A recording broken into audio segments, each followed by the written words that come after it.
Hola, buenas tardes a todos. Me llamo Bárbara y soy estudiante del Máster Digital Minds de Barreira.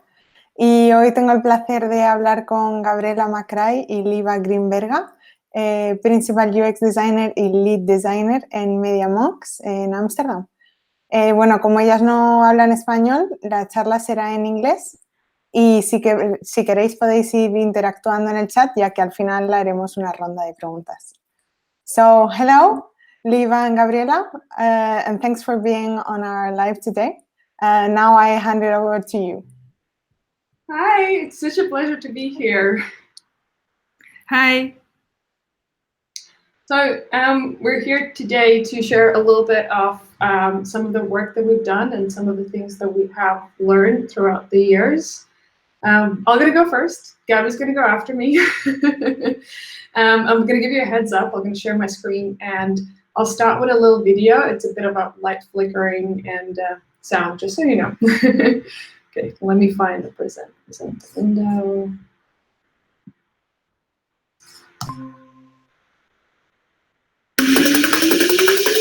Make the flow shake. Make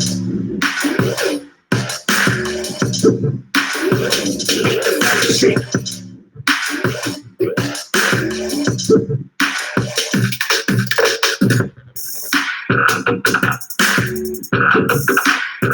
Make the flow shake. Make the flow shake.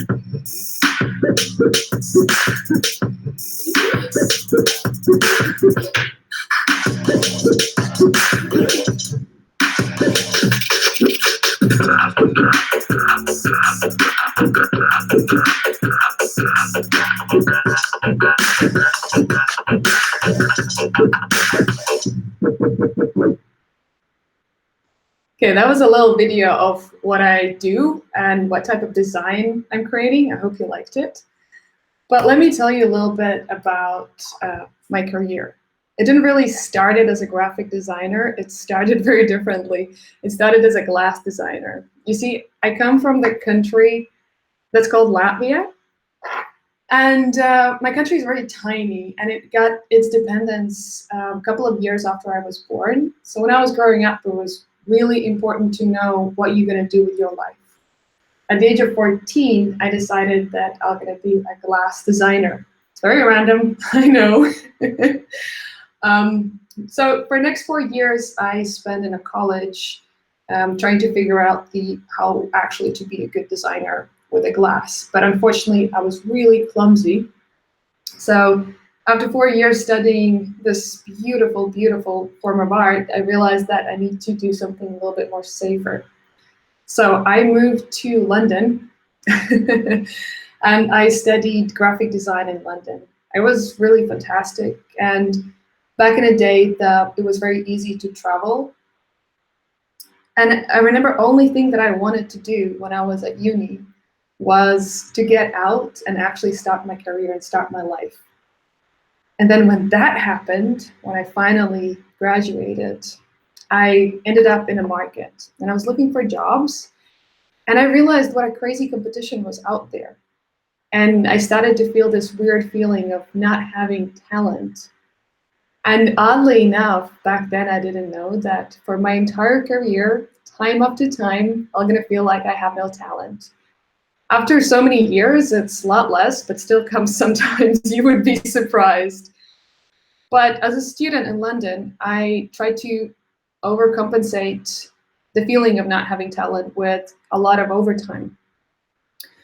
So in total, I was in London for 6 years, and after 6 years working very, very hard and trying to chase the dream and become one of these people I was looking up to on internet and finally feeling like I have talent, I gave up a little bit. And I also really missed my home and my country, so I moved back home. I had one goal. I wanted to become the best version of designer I possibly could. And when I moved to Latvia, I felt like this goal was a little bit harder because it's less than 2 million people. And the budgets are a lot smaller as well. So I worked extremely hard to figure out how to show the world that I can actually get something done and get some sort of recognition. And it finally happened. I was working on a project that got a side of the day. It was the first side of the day that went from my country. I was really proud about that. But also it was a proof that you don't need to have a big budget, or you don't need to be in a big company to get acknowledged and actually get approved by something like, for example, Side of the Day from awards. And this opportunity also led me to something very interesting. It led me to Mediamonks. You see, I've always dreamt about this life-changing opportunity to join a company where I could work with these big brands and where I can improve my skills and finally do something impactful, something that would make a change in the design industry. I remember I joined Mediamonks and my legs were shaking. I was terrified on my first day. I think anyone would. So I got in and I got my first brief. And funnily enough, my first brief was creating Lego banners. So I was like, okay, this is fine. I'm gonna do Lego banners for like a week and I'll get my head around, I'll get used to it, and then I'm gonna start to do this amazing, impactful work, right?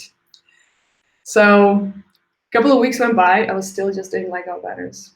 A couple of months went by and I was still just doing Lego banners. And I remember 3 months later, I was getting a little bit sick and tired. I felt like I've been only creating these Lego banners when I had a feeling that I could create this massive, impactful design. But luckily for me, I had my evaluation. And I remember I went into my boss's office and we were talking about how it would be nice to challenge myself a little bit. So he gave me one of the biggest projects they had on the floor at that time. This was more than 5 years ago. This was a Google project for Jumeirah. It was a Google walk through the most expensive hotel in the world. And luckily for me, I actually nailed it. And that opened the door for me in Mediamonks. That gave me a little bit of recognition as a designer. And I actually could start to work with a little bit more impactful projects. There's one thing that I did learn from this entire experience, from finally getting a project that I really wanted to work really hard. I still felt like I had no talent, but I learned that I don't have to go on internet every time I want to create a beautiful work. I can actually create beautiful work by finding inspiration elsewhere. And one of the most strongest and powerful things where I've learned that you can find inspiration is guidelines. Because you can amplify and extend already existing guidelines and create something powerful. Let me show you a quick example how. So if you look at the color, these are all placeholder colors for you just to explain what I mean with this. But in the brand book, you usually have these colors that you look at. And your goal is to figure out the balance and the character of the platform or app or whatever product you're creating. So what you can do for yourself, you can create a mood board with these colors, how you're going to be using them, and then follow through and use that as a base for your thinking. Next thing you can do, before you even start, you can create a little mood board of the typeface. Figure out how you want to use small details in your type and use that as a little guide for you. Then one of my favorite things that you can do, you can look into specific distinctive shapes that type has, because every single typeface is unique and very different. And get inspired with these shapes by creating bespoke typography specifically for you. Because finding the shapes or elements in a brand you can recreate to increase the brand recognizability is one of the most important things that you can add to your design system. I really like quoting Jeff Raskin because he said, as far as the customer is concerned, the interface is the product. And that is completely correct, because by creating impactful interface that reflects on a brand, branding is one of the key elements for successful design. Interface should always represent the brand. And what I really love about today is that we have completely changed our mindset. Back in the days, we were focusing on creating beautiful design. But now we've actually shifted and we're looking at things a little bit differently. We're trying to figure out the experience for user that is accessible, usable, smart, and delightful. And whatever we create, we think about user in mind. And that's amazing because one of the main things that we're actually doing right now, we're creating web or any digital products accessible for everyone. So learnings like this actually led me to something fantastic. I reached the goal I had, if you remember, after I finished university. I did become one of the top designers at Mediamonks. And as I said, I had this goal since literally I finished school, and that was the only thing that was in my mind. And when I finally reached it, it was very odd. I would imagine that it would feel like this, like there's fireworks going on. All the world recognizes that I reached my goals. But it didn't happen. There was no gratification. There was no fulfillment of reaching a dream. So I looked at my dream and I kind of rethought it a little bit. I realized that if there was no fireworks, there was something missing in the goal that I have set for myself.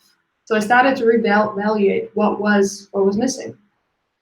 And I've learned a very important thing. You see, I always wanted to be the best version of designer I could be. But only until I realized that I need to be the best version of myself, I can only become the best version of designer. You see, those things work hand in hand. Because in the end of the day, who you are at work is who you are outside of work. How you interact with your colleagues, all of that is really connected. So I learned that it's very important to evaluate how I am as a person at work, how I react on things. And one of the first things that I've actually learned was shared ownership. I love this, and I talk about this a lot. Because you see, my job is to set design. I always get at the front of the project. I create a design direction. And after I've created this, I have one or multiple designers who are executing this. And for a longest period of time, I thought that I am the only person who has the knowledge of the end result, which was really wrong because I don't really. I realized that more I share this ownership and more I let people to contribute and let me know what their thoughts about the end result is, the better the project is. You can create an amazing outcome if you rely on more people than just yourself. But you see, shared ownership cannot happen if you have ego. Ego kills creativity. I very strongly believe that. Because you're focusing on yourself and you're not focusing on team. You don't want to share your ownership and you don't want to share the work with the team. So try to recognize these little things and try to recognize when your ego kicks in and try to push it back and try to focus on collaboration with others. Another very interesting thing is that I noticed how feedback impacts motivation. But it's really important to remember one thing. Our clients are people too. And their likes and their dislikes are purely based on their personalities. Once you start to look at the feedback a little bit differently and don't look at it very personally, you see from completely different eyes. And I'm going to quote somebody I highly respect, is Dale Carnegie. He says, when dealing with people, remember you're not dealing with creatures of logic, but creatures of emotion. And that's very true. So all of these fantastic learnings actually have led me to one of the biggest goals that I was going for. I became a first female team lead at Mediamonks in design. It was fantastic. It was really, truly one of the best goals that I have achieved this far. And when this happened, I noticed something very interesting. Suddenly there was an assumption that I had all the answers. I did have the knowledge, but It's not like you consume Google overnight. You cannot know instantly everything. So I wanted to use opportunity in a growth in my career to treat my role differently, treat it a little bit more with vulnerability and transparency. I wanted to own my mistakes and most importantly, not act like I know everything. But I started to bring all the questions to my team and we started to solve them together. It was amazing. And that led me to something very interesting. I started evaluating myself. You see, self-evaluation really helps us to grow. I started to write down on a weekly basis on what I should be improving in. What am I doing bad? What am I doing good? What can I be better at? And honestly, my self-improvements really helped me in my work. But one of the things that I noticed that brought a massive difference was the moment when I noticed the things that I'm doing good, it made me feel fantastic.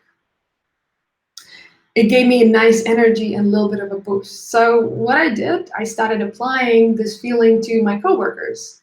I started to let them know when they do a good job, when I think they've created a beautiful piece of work. And I noticed the change and shift in an energy around me. Everything was uplifted and people were happier because you see, we're so focused on negative feedback and always just focusing on telling people how to do things better. We forget to let them know that they're doing something right. And it's important. It's important to tell your classmate or your coworker that you think that the project they were participating in is absolutely fantastic. The more you give that, the more you give back. I've also learned I learned to look at things from a different perspective. You see, I work with a lot of different cultures, and we have a lot of language barrier. So, and also just different personalities overall. We need to respect each other and at least try to imagine things from other perspective and other person's shoes. And try and translate things not just from our own experience, but from other people's experiences. If you can improve your communication with people, you can understand them so much more better. Last but not least is the teamwork. I do believe that the successful creative work comes from a teamwork. I think that's the main key element that you need to create amazing work. And last year I had a project, a really big project. I'm not going to mention the name of it, but two extremely talented designers were working on it, and I was overseeing their work. And from the first day they started to work together, I had one stress. I was worried that one of them was going to try to take the lead.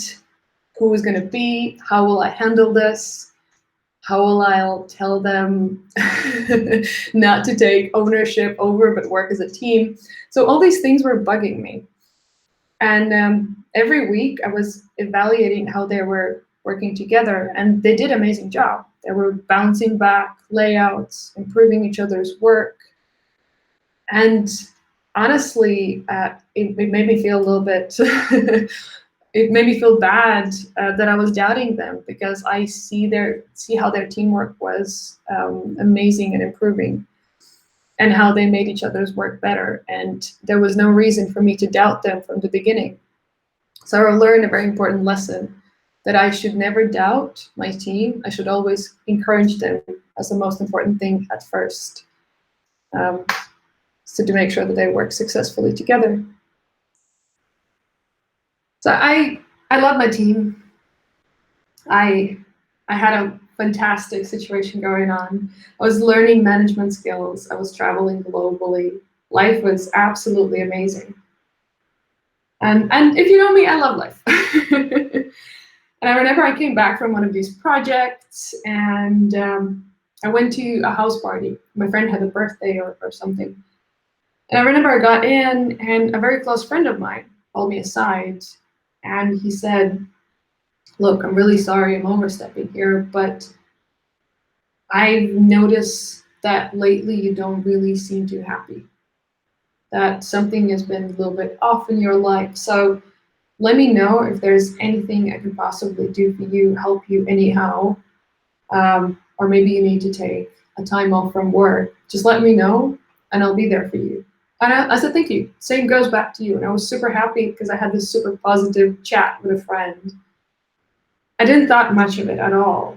A couple of weeks later, I was at the office, and like, if you know me, I'm a giggle. I laugh a lot, and I have a lot of different laughs. I think 5 I've counted this far. They're all really bad. But yeah, I still use them. So I was at the office and I had a blast. I had a really fun day. And one of my colleagues came to me and she put her hand on my shoulder and she said, "Hey, Liva, I wanted to let you know that it was so nice to hear you laugh. I haven't heard this for a really long time." For me, it was a bit odd to hear that. And I also connected it with what my friend told me before. So I went home that evening and I was speaking to my husband about this. And I was kind of asking him, does he feel like I've lost a little bit of a joy somewhere in between the lines? And he confirmed. So it's a really interesting moment for me because, you see, I was so focused on becoming the best at every aspect I possibly could. I realized I started to lose my own personality. So here I was 12 years later, after reached every single possible goal in my life and even more. But apparently, it wasn't making me happy. So what do you do when you realize you're not happy? You make a change. So I did.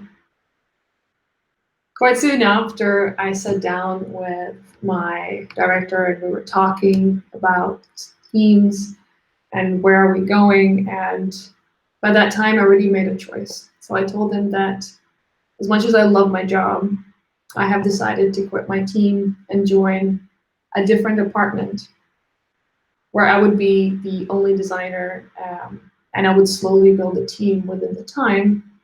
But I feel like it's a good opportunity for me. It was a very stressful moment. I was terrified. But he was very supportive. And 2 months later, I left the team and department I was working on and joined this new department. It was really weird because I no longer had my team. I stopped traveling globally.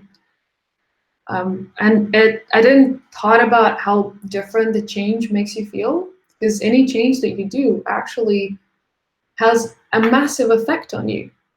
And I really forgot about it. So I was trying to kind of sum up how I feel, and I found this reference. I remember when I thought about it, I shared it with my husband. I'm like, this is how I feel. What is my purpose? You pass butter. Oh my God. In that pure little moment, I felt like I am like that robot who's passing butter. But it wasn't for long. You see, 4 weeks after I was in my new role, I came home one evening and I was speaking with my husband. I was asking him, did I make the right choice? And a lot of other questions, because I was doubting myself a lot. On what he answered, that he completely thinks that I didn't. He thinks I made a right choice because he hasn't seen me happier in a very long time. So what I've learned is that 12 years, that constant professional growth didn't really lead me to happiness. However, personal growth can lead you more happier life and more fulfilled life, and eventually make you into a better professional, believe it or not. Because honestly, none of us really join creative work because of money. We do it for fulfillment. This is the way how we express ourselves. We feel pride in our work. So it's very important to remember that we need to feel, hey, jumping over, that we need to feel happy as we do it. So I strongly believe that to be successful creative, you need to live a well-balanced life. To create a successful design that has a positive impact on the world, you need to focus on your teamwork. I am confident to say that not a single person here can claim that they created mind-blowing work by themselves. So I always encourage to share the ownership and share the work. And honestly, sometimes I strongly believe that you can grow by just standing still. Thank you. You can find me on LinkedIn. I'm going to stop sharing this now. Thank you very much. Gabriella, do you want to continue? Yeah, so hi everyone. I'm going to try to share my screen as well. Okay.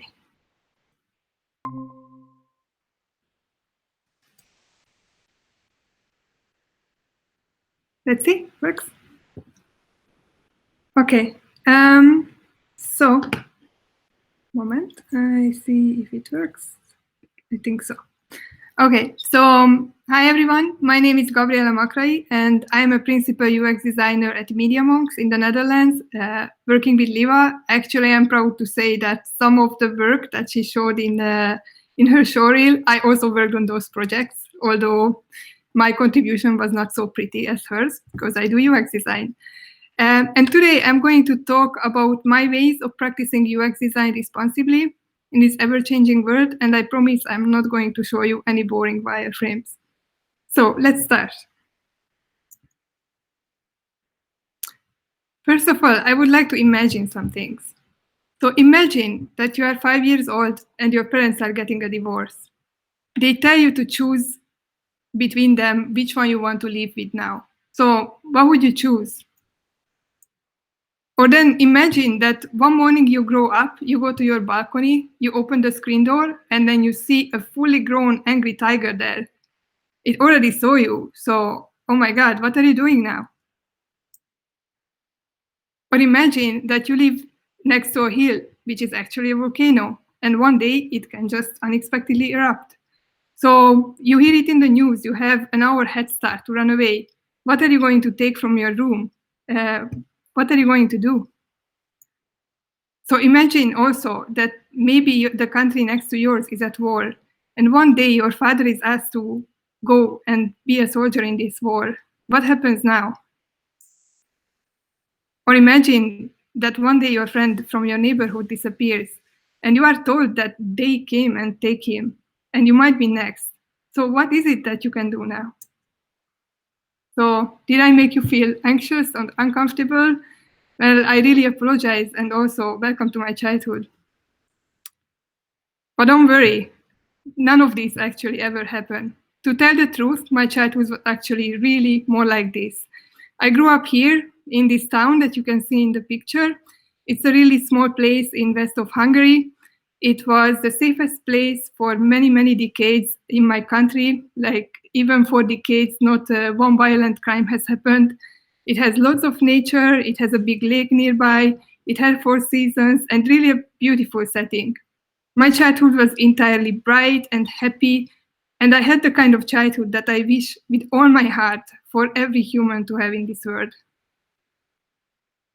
But still, as I grew up living in this safe and beautiful life, full of love and joy, I was constantly tortured by fears. I was worried that my family will break apart because I have seen it happen to many of my friends. I was terrified of natural disasters that I heard or read about. Hurricanes. I was for years really scared of earthquakes. And for a long time, I believed that the castle in the middle of our town is actually a volcano and one day it's going to erupt. And as I grew up, I also learned that people can do bad things. And it was very hard to understand, and it made me very, very afraid. And at one point, I understood that war was the worst thing in the world. And naturally, I was really scared to death. And if it was all not enough, I had a very good imagination, and I was an expert of making up impossible monsters and unlikely scenarios and freak myself out. So I'm very sure that this is all normal, and all children go through it. And of course, with time, I outgrow all of these fears, or at least most of them. So my parents have been happily married for more than 37 years, and I am extremely lucky to have a loving and supporting family since I was born until today. And, oh, sorry, wrong way. But, and then, of course, as you can guess, the castle, it was not a volcano ever. And it actually was just a really fairy tale setting in our area and a really great place to visit. And there was no tiger ever on the balcony. So, and also there were no monsters under my bed, and I only had cute pets to play with. So none of that ever happened. But some fears, they kind of remained. And they were the fears that had to do with people doing things to other people. If you think about it, it's actually not surprising. I grew up in Hungary amongst people who were still reeling from the traumas of the 20th century, devastating armed conflicts and living under occupation. And if it wasn't enough, there really was a war next door. I was a child in the 90s, so there was a war in the Balkans just 150 kilometers from us. And it filled our news every day for years, and we could hear the NATO fighter jets flying above us, and it was really terrifying. And so by the time I finished primary school, all of these fears grew into full-blown anxiety. And then the idea that people can turn against each other and cause harm to one another and create these situations on purpose was absolutely incomprehensible to me. But from what I knew, this is what happens every now and then. And people can decide to turn on you, and for no good reason. So when I was in secondary school for years and years, I was really afraid of once in my life becoming a victim for no good reason. So for years, I made it my mission to conduct thought experiments. In my mind, I put myself into all the terrible situations I could imagine, and I wrecked my brains to find ways out. I also read a lot. I read everything I could put my hands on. I really thought that if I know enough stories, I find patterns, and I come up with a secret recipe to escape any possible situation when someone tries to harm me or my loved ones, I will be okay. I thought that there was maybe a way to prevent even getting into these situations. But of course, I could never find such a solution. So, what's next? The more I learned, the clearer it became that I'm getting nowhere. So during my teenage years, I realized that my bright and peaceful world was really rare and precious, but also it was very fragile. But in the end, I concluded that the best thing I can do is that I can enjoy the hell out of it while it lasted and not really think about the rest because I cannot control it. So I was ready to move on with my life. But around this time, I also developed my second biggest fear of my life. You see, it occurred to me that if there is a terrible situation, any terrible situation caused by humans, I might as well just end up on the other side. So what happens if there is a circumstance that will cast me into the role of the more powerful? What if I somehow get tricked into causing harm without even intending to? This was really, really have a bad effect on me. So this was a really serious and deep question and much, much, much more worrying than someone would actually harm me. So as I signed up for university, I really based my studies on that. I gravitated towards subjects that offered a deeper understanding of how humanity works. I studied cultural anthropology, social psychology, education, languages. I did 7 years of university on two universities, three majors. And I really, really dug deep into this question. But at the time, it actually just became too much to bear, and everything was too big and too complex, and I simply gave up. So I was like 25, 26, just graduated with my master's degree, and then I just decided to change careers and become a designer. I figured that this way I could just make pretty and creative things for the rest of my life, really enjoy it, and stop worrying about everything else, right? So, well, maybe not. And I went to design school for 2 years and kept myself busy. And then somehow in the middle of the recession, I landed my first design job as a digital designer. But not even half a year went by before I started to wonder. So what am I here doing every day? I am actually creating something that did not exist before. And then I'm working in digital design. So everything I do, it can be distributed and scaled almost limitlessly. And once it's out there, I might not have control over the consequences. And then maybe our technology is novel and all this digital world is new to humankind and didn't exist before. But it was true for every other technology in the history of humankind. And still humans are the same.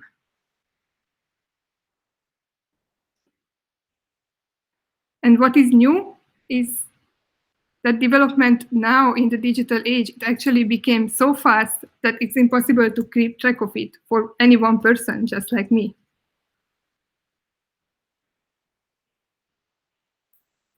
Yeah, and I have wondered a lot about and read a lot about it also, and I don't have an answer to this. Like, can technology actually change humans? I don't know. I'm not an expert. I don't know this. But it is sure that technology enables everything that's inside of us. Especially digital technology has a power to bring out and enhance everything that is already in our nature, all the light and all the dark side as well.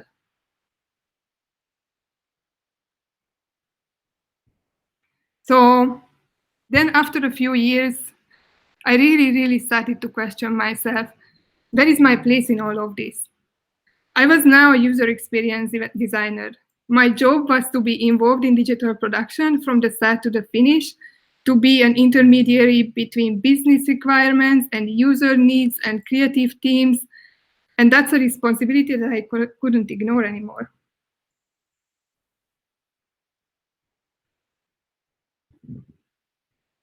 So in the very early days in my career, from the very early days in my career, which was almost 10 years ago now, I kept asking myself, how do I actually do the right thing? And if you have been following anything online, any discourse, any professional, you know that a lot of people are wondering the same. And there is an ever-evolving discourse in our industry that just grows and grows as our industry develops. And you will have noticed that most of it concerns two distinctive areas. First, the level of organization. So what can organizations do to do the right things? And the second is purely professional. How can professionals such as UX designers, developers, designers, scientists, anyone, practice their job in an ethical way? Of course, there is a lot of noise, and we cannot really find or even ever expect a clear answers to emerge. And there is no silver bullet at any level for any profession. But there is certainly a lot of food for thought.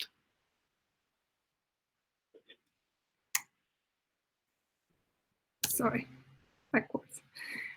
Sorry, technology. So first, let's explore what happens in the organizational level. So I work in an agency, and there is a lot of talk about what projects and clients we should take on and where to draw the line. Again, this is a question with no clear answer, and I have found that there is actually a lot of variation on individual level. Some people are okay with some clients, some industries, some practices, some people are not. It is purely an individual decision. But I have to say that during my career, it happened to me several times that I said no to being involved in certain projects or with certain clients because they were in some way not aligned with my personal values. And it also happened that my entire team stood up and rejected working for a client for the same reason. So I recognize that this is a very privileged position to be on. First of all, not everyone is lucky enough to work for an organization that allows individuals to make these judgment calls. So basically, in some places, if you say no, you are basically playing with your job. Or you might be new to the team or new to the career itself. You might be a junior designer or an intern even. So you don't really feel like you are in a position to speak up about the big things. Or actually, you simply don't have enough insight to even make that judgment call and argue your point effectively. So then you can ask yourself, as I'm asked myself, what else is there to do? Let's go a little bit deeper, one level lower.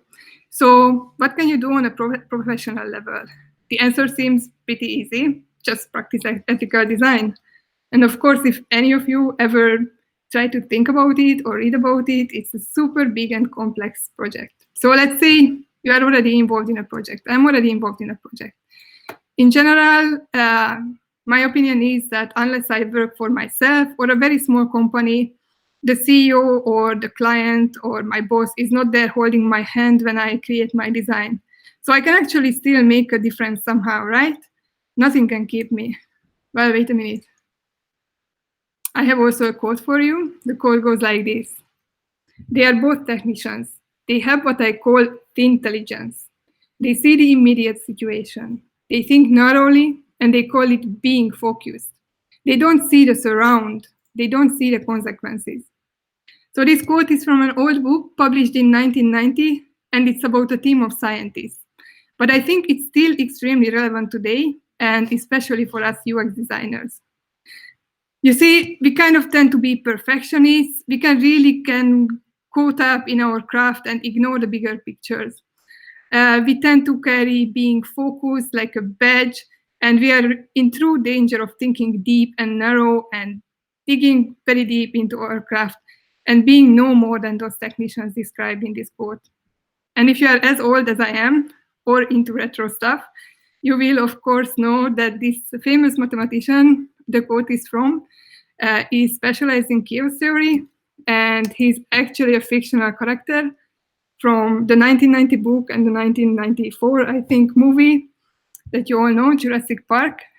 And his name was Dr. Ian Malcolm, of course. And the technicians he talked about were, of course, the scientists who cloned the dinosaurs.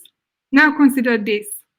No matter how rich the old man John Hammonds was, he himself was not technically capable of resurrecting one single dinosaur. So could these technicians have said just no to the T-Rex and the raptors and recreate instead only peaceful species? I believe yes. And this is really important to consider.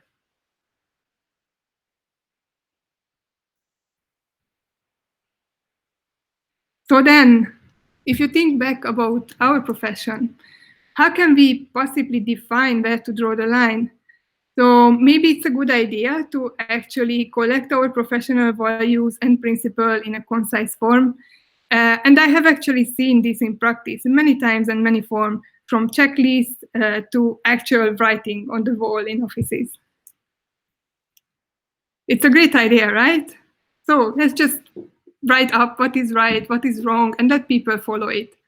Well, except from experience, I can tell you that it might just go like this. I imagine that if I am a technician / UX designer who is deeply focused on building top-of-the-class UX, and that's our main goal, and someone hands me a list to follow for ethical design, there is a good chance that it would go like this. First of all, I would probably agree with everything. Then I would be super enthusiastic and I would swear to be ethical from today, forever and ever, and I would actually really mean it. But eventually, it possibly wouldn't fit with my process or my project, and I would have deadlines to meet, so I would just default to whatever always worked before. Maybe at one point, things would get out of hand, but at the end of the day, who could blame me? I was just doing my job. So I am not saying that talking about tech ethics and writing manifestos and checklists and defining principles is in any way unnecessary. In fact, I think this is a really, really great thing. There should be more of it, and I'm looking forward to seeing more of that. But in itself, it's not enough. So here is how I try to keep myself from becoming one of those dinosaur building technicians. First of all, I make an effort to be actively engaged in the design community and keep myself up to date on what's happening. I read books and follow talks and participate in knowledge sharing. I also make an effort to bring this practice into my team and foster conversations in my organization. Here I have listed some of the big topics I'm currently interested in, but of course I could talk for weeks or even months in detail about all of this and more. But here are some questions to consider. So how might we use our persuasive design techniques for good? What can we as UX designers do to make sure the new technologies are used in line with universal human values? How can we efficiently leverage speculative design to educate our clients and ourselves about the consequences of our creation? And lastly, maybe most importantly, how can we venture outside of our echo chamber? So being a designer, I think, is a huge privilege in itself, and it puts me with the fortunate minority in this world who get to do what they love every day and create and use their creative powers. And as Liva said, we are really not in it for the money. But we also must resist the temptation to design for ourselves and really make an effort to deeply understand the human condition in its diversity and complexity as much as we can. So, but here you can say, okay, I work in a digital production agency. It's a highly competitive and high pressure environment. It's very fast paced and there are deadlines to meet, there are bottom lines to meet. We have to deliver, that's it. And we don't all have the luxury to play around and think big thoughts and debate stuff endlessly. And then again, I have heard it and I have said it myself, but if I think about it, this is actually where the excuses run out. So let's zoom in even more at the level of the team. So I believe that practicing design with integrity and morals doesn't have to be a time-consuming activity to slow you down. At first, it might sound like you are going to have to debate about the placement of every button, but that's not really what ethical design is about. I truly believe that great design comes from great teams, and placing myself in an environment that holds my work and my professional conduct to high standards and challenges me in a good ways that has certainly helped me keep an eye on the bigger picture. You see, I have been really lucky to be part of great teams. And here is what the great teams I have been part of had all in common. First of all, they have been truly diverse and inclusive. And I don't mean diverse in the meaning of the cheap, superficial kind of diversity where you have a token person from a certain demographic group. I mean real diversity of thought, experience, opinion, and talent. And inclusivity, it doesn't mean how many percentage of a certain type of person you have in a team or that kind of metric. Real inclusivity, it means that you may come to the team as you are, that you are not forced to fit in or expected to change yourself to accommodate others. You are allowed to belong and be yourself and bring your uniqueness to the table. And the great teams I have been part of consisted of curious people who in turn spark curiosity in each other as well. They share their diverse point of view, their stories, their interests, their knowledge, formally and casually in impressive presentations and also over lunchtime chats many, many times. And very importantly, my teams have not been plagued with mindless political correctness because everyone is allowed to belong and be themselves. So this frees up people to openly challenge each other and debate ideas and solutions and still feel safe. And this is a great, great breeding ground for innovation and creativity. And in my teams, there were no big egos. And I have worked with Liva many times as well. And we didn't subscribe to hustle culture. We always make sure to help each other maintain a good work-life balance and never, ever, ever put each other down. And maybe most importantly, my teams have been great because we are always having fun. We have taken our professional responsibilities always very seriously, but not necessarily ourselves. And over the years or months or even weeks of projects, we really managed to really connect to each other in a meaningful and human ways. So you can really say at the beginning of my career, I was not quite sure about what I can do, what I can bring to my teams and what I can do to actually build these teams. So over the years, I learned that I can just bring myself and be free and offer what I have. But even before I got there, I had something more important to do. I had to start with myself. And it will sound very familiar because many of us who have been in this profession long enough have come to the same conclusion. And I also figured that I can only be the kind of UX designer or professional or teammate I want to be as the kind of person I am. So I think there are many small things and ways to do it. On the following slides, I'm going to share some common biases from my social studies that I keep constantly checking myself for. And I think they are just proving that my 7 years at university were not entirely useless. So first, this is one of the most important things I always remind myself of.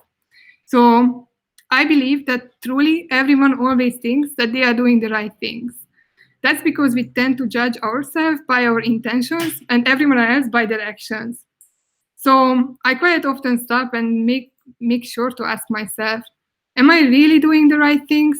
Or is it actually the right thing just for me? Second, I think in theory, it is really easy to see what is the right thing. And we can also assume that most people are more or less inclined to want to do the right thing, and they have kind of the same basic moral beliefs of what is right and wrong. At least there is some common ground across humanity. However, it is proven many times by social scientists and by history itself, when we organize in bigger groups, common sense just goes out of the window and the morals will lose their evidence and we will just behave as the rest of the group. It is easy and natural to go with the flow and agree. It is easy and natural for me to do as well, and I naturally tend to do that. But it is also important, and I remind myself to sometimes zoom out and ask myself, am I agreeing with something and going with the team out of convenience and loyalty, rather than because I truly believe in what we are doing? And lastly, this is also something I often tell myself. So the world is not really divided into good and bad. Nobody is born to be good or evil. We are incredibly complex beings living in a very complicated and fluid reality. And we all have the capacity for both good and evil and absolutely everything in between. In fact, if we look at history, we can see that some of the most horrendous things were sometimes simply enabled by completely nice people who just wanted to do their job right or please whatever authority or community they felt loyal to. So you see, the real danger lies in dichotomous thinking, indifference, compliance, and conformity. Well, I know myself well enough to know that I am naturally judgmental and I tend to default to thinking in terms of black and white.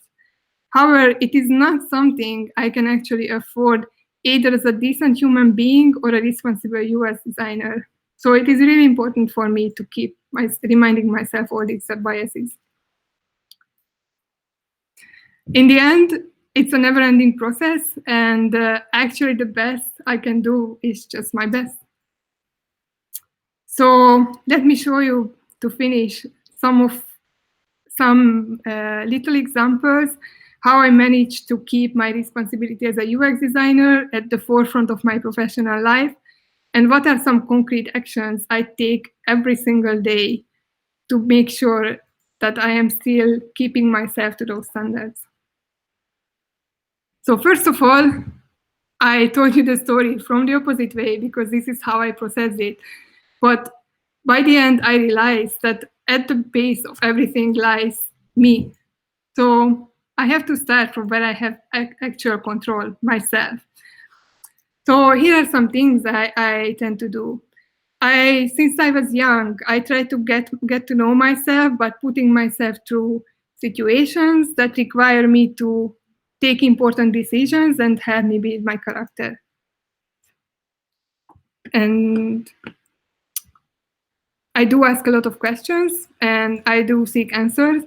And well, Google is actually my second best friend after my best friend.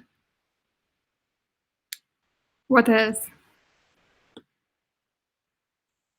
yeah, I'm not very agreeable all the time, which is fine. I'm still nice, but I don't actually accept everything at face value.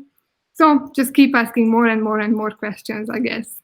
I do enjoy learning and exploring, and I do follow my curiosity wherever it takes me. And usually I really end up on great adventures because of this. I nurture my personal relationships. I think it is really important to keep people in my life who care about me and are honest with their feedback and really call me out on my bullshit sometimes.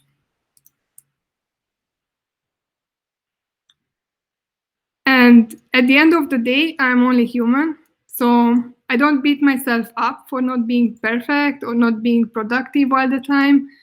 I think it's very important because I truly don't believe I could be kind to others if I had these problems with myself.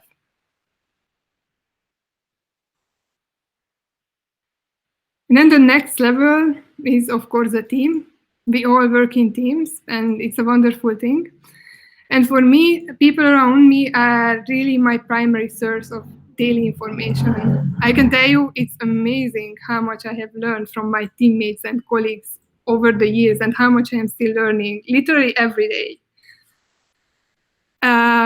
Of course, feedback is a big part of our job, and I do my best to try to take constructive feedback on board and not to be offended or act defensive, even though this would be my first reaction. And it actually works. I do reserve the right to change my opinions when I learn about some new insights, and I enjoy debates a lot, and I really appreciate when people give me new information or show me something new that can actually change my opinions and upgrade my knowledge of the world. One of the famous composers in Hungary once said that competitions are for horses, not for artists. I think they are also not for designers. I try to cooperate, and I don't compete with anyone other than myself.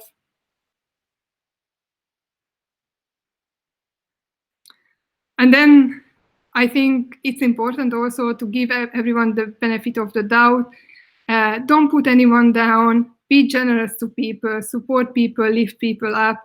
It builds better teams, and it just creates a better experience for everyone. And then the last tip I actually practice religiously is to bring treats into team meetings. It actually works a miracle.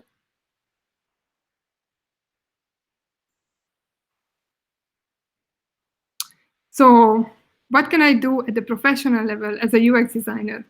Of course, it's very important to keep working on my UX skills and practice my craft every day. So I am actually good at UX.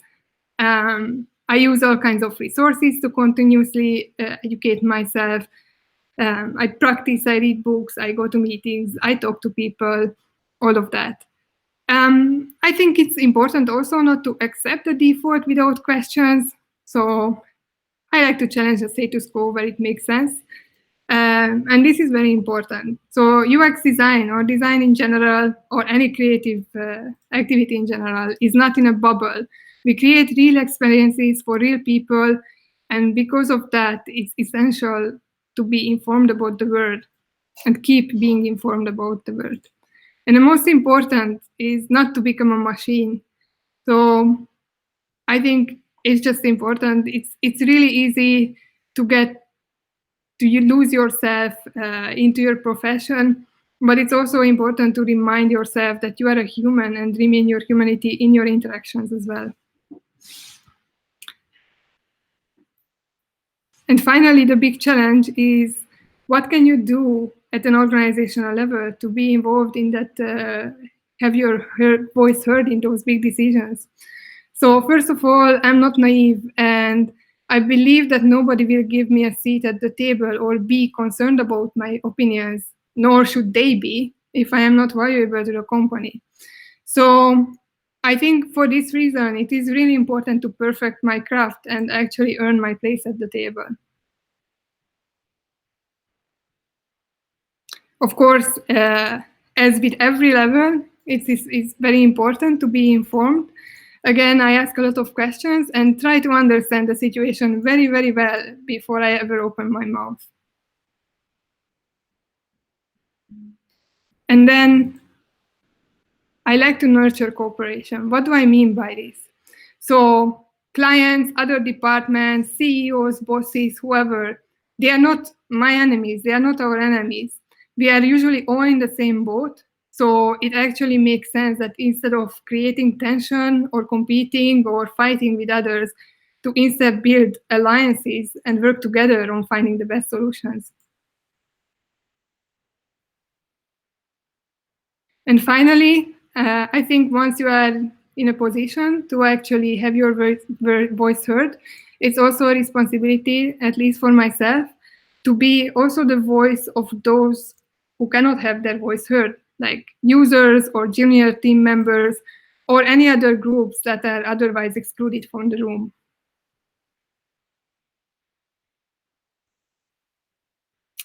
Okay, but in the end, these are just a few things.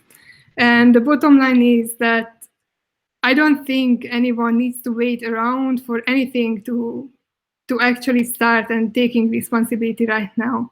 What I have learned from my life and from my experience and from my 10 years as a UX designer, there is always, always, always something I can do right now in the next 5 minutes today. And I'm absolutely not saying that I have figured it all out and that practicing UX with keeping all of this in mind at all times is easy. But maybe I think that just might be the right thing to do. So that was my presentation. Thank you so much for your attention. And actually, also, please feel free to reach out to me anytime. Thank you very much to both. Now we have some questions that we've got from YouTube.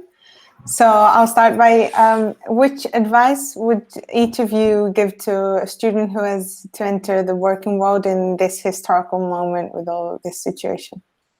I think one of the most important things as soon as you enter the workforce is find the right team or a person that's going to become your mentor, because you can learn so much more if you have people who are interested in your growth. So the number one tip that I always give to every single student I talk to is find a place where you have a mentor. Nice. Gabriella?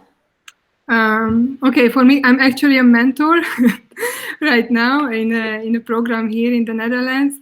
And actually, my mentee just asked me this question the other week, and I gave her this answer. Like, I entered the workplace in a situation quite a little bit like this. It was in, like 2010, something like that. I was living in Ireland. It was a recession. It was very, very hard to get a job.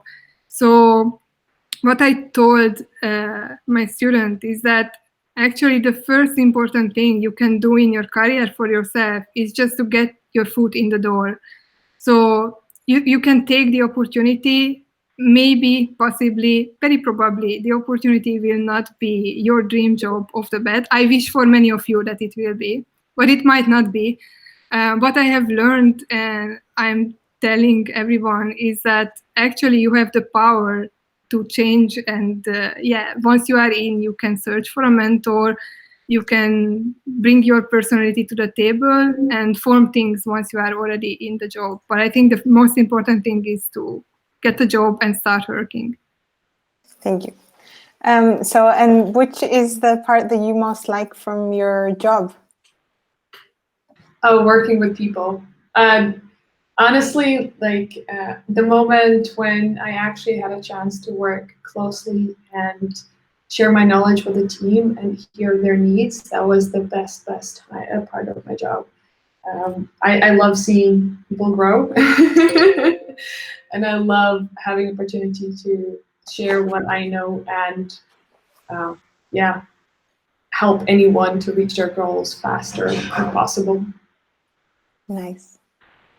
Okay, for myself, I'm a little bit more selfish, so for me it's actually learning. And then, of course, it has a lot to do with people. I am doing most of my learning is learning from people, learning from our interaction, from our communication. But what I enjoy most is that I can grow and develop and learn every day in my job. Yes, thank you. Also, you have both talked about the importance of teamwork. It seems easier to achieve than it actually is. Could you maybe give 3 tips for a positive, trustful way of leading a team? Well, I think sharing the ownership is number one thing that I definitely learned that I really, really follow through. Also, another thing that I've learned throughout the years is a lot of times we are trying to stick with our perfectionism, and we're trying to kind of like focus on our stubbornness and go like, okay, this is the way I want to. But the moment when you let go your perfectionism, and the moment you let go a little bit and focus a little bit more on any other opinions that you get around, the work becomes better. And the third one, what would be the third one? I suddenly don't know. I think as I already mentioned. No problem if there's anything. I think as I already mentioned, I think hearing, looking at things from different perspectives, that was a big one for me, because I started to put myself in different shoes and not just translating communication with people from my personal experience, going like, oh, I think that this person thinks like this because that's how I would do it, but actually kind of broadening up that a little bit more and try to imagine why situations happen, what is the culture, or maybe there's a language behind, and that really helped me to communicate a lot better. Thank you. Gabriella, would you like to add something? Okay, so it's hard because I totally agree with everything Liva said. Maybe I can add to it. First, for me, is don't take yourself too seriously. Keep the mood lighthearted. Sometimes it happens that you get to work on projects that are kind of life and death. Like if you work on a medical product, mostly they are not. So there is no point like bringing hard feelings into the work. Second is very important, I think, to keep an open mind.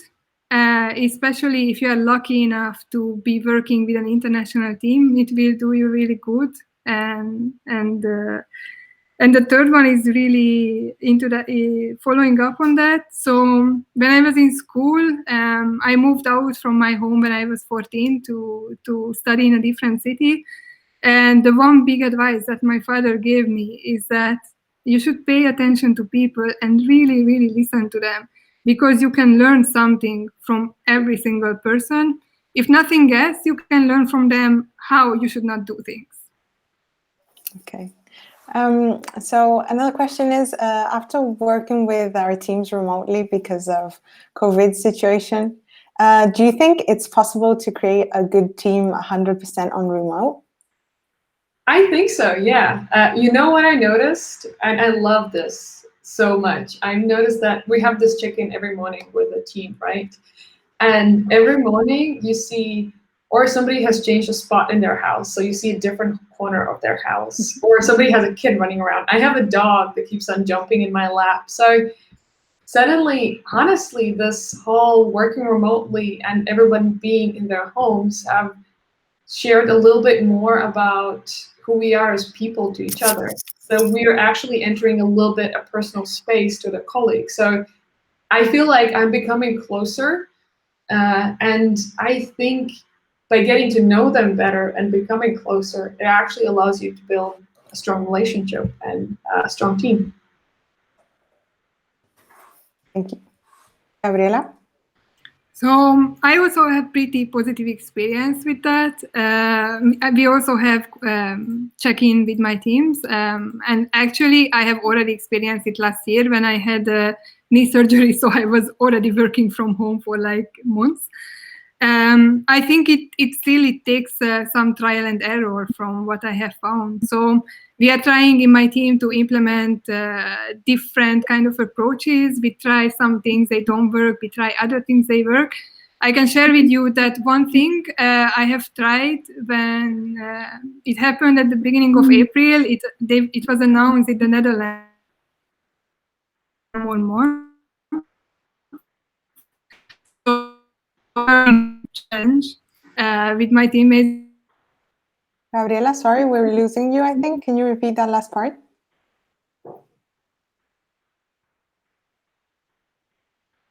Gabriella? Deck, oh, sorry. Is it? Can you hear me now? I think you had some connection issues. Can you just repeat that last part? Okay. So we are actually online sharing one picture and one little explanation per day about what we are doing. One positive thing in our day. It could be anything. And actually, we are learning so much about ourselves. And I am so looking forward every day to see what the others are adding, because it actually really, really makes my day. So there are many things that you can. I think again, I don't know if it's my connection.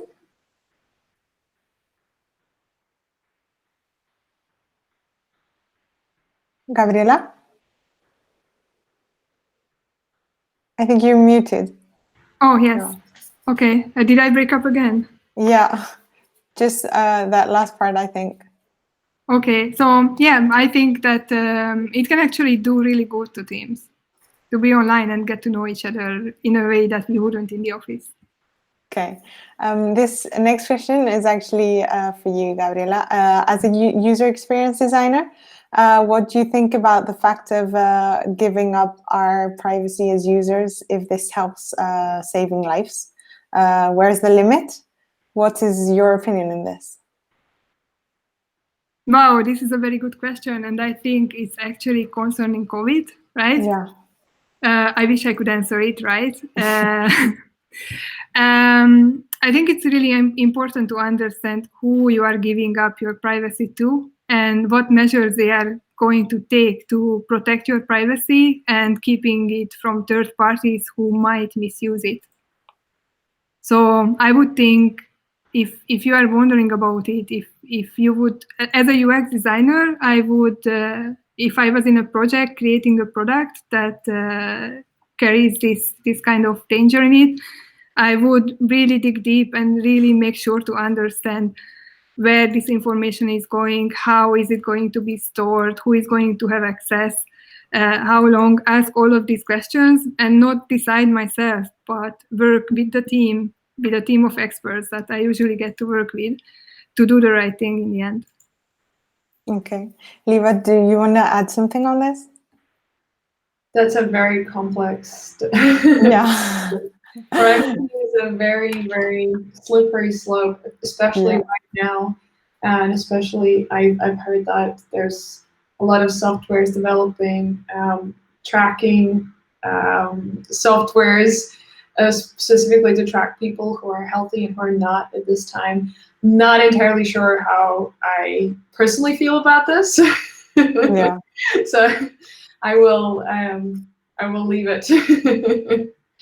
Okay, so the next question is, we've seen your projects are visually very powerful. Where do you think is the balance between a strong visual resource and a good usability or user experience? Well, we try to apply all of it. We try to apply usability with all the visual powerful elements. The main focus is to make sure that the maximum amount of people on internet are capable of using the products that we put out there. So honestly, there's always a lot of thought behind to make sure that everything is usable. Okay, thank you.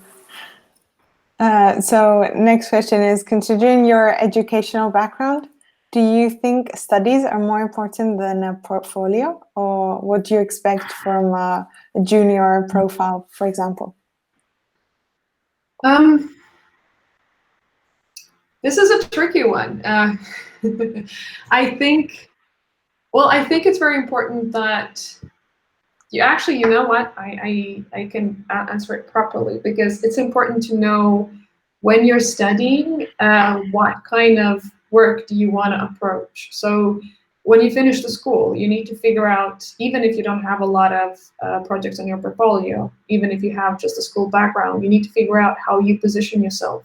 Are you a product or are you a visual designer? Do you want to focus on the apps or digital platforms? Because as soon as you position yourself properly, you can actually get your foot at work. And because it's really important that you don't try a lot of different things. Because honestly, in a first interview, when, I don't know, I meet a potential junior designer or potential intern, we talk about the things that they want to achieve and the goals they want to go for. And it's so much more easier to actually hire somebody who has thought about the goals and who has thought about where they want to be. You can always switch around a little bit. You can start as, let's say, product designer, and then try out how you feel if you become a visual designer. But you need to have a goal, how you want to enter. You cannot be multidisciplinary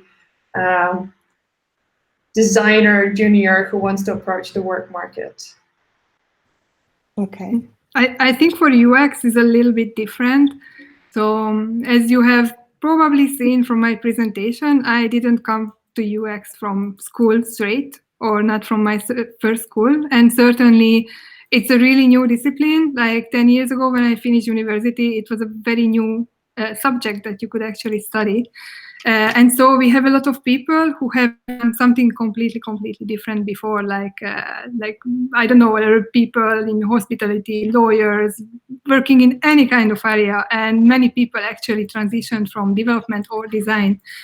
And I think in general, if you are a generalist, if you have interest in various things, it will make it much harder to enter the job market.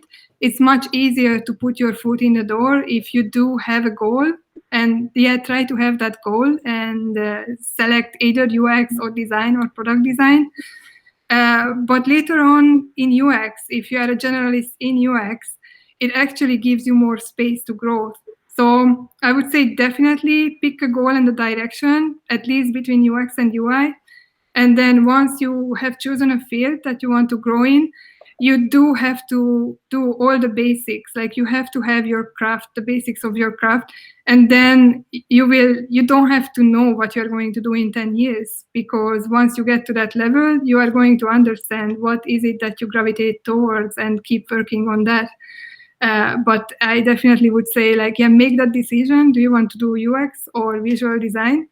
And then take it from there. Very interesting. So more or less on the same topic, which interviewing tools are you using nowadays, like with this current situation? Have you changed the way of interviewing? No, not really, because beforehand, we're a global company, so we would still interview everyone on Google Meets or Zoom, because it's not easy to have people online, especially if you're in a different country. So it hasn't really changed much. No, exactly the same. Perfect. And so this last question, how can we, as designers, push companies to make more green and sustainable or social decisions? By passion projects. Definitely by passion projects, because it's not often that you have a lot of clients that are pushing exactly your values that you believe into. But it's always welcome to have a passion project and work on something and develop something that you feel very connected with. I actually started a passion project piece called Women in Tech, where we have like stories and videos with the different women from Mediamonks. So creating passion projects and pushing those passion projects, you actually can make a difference.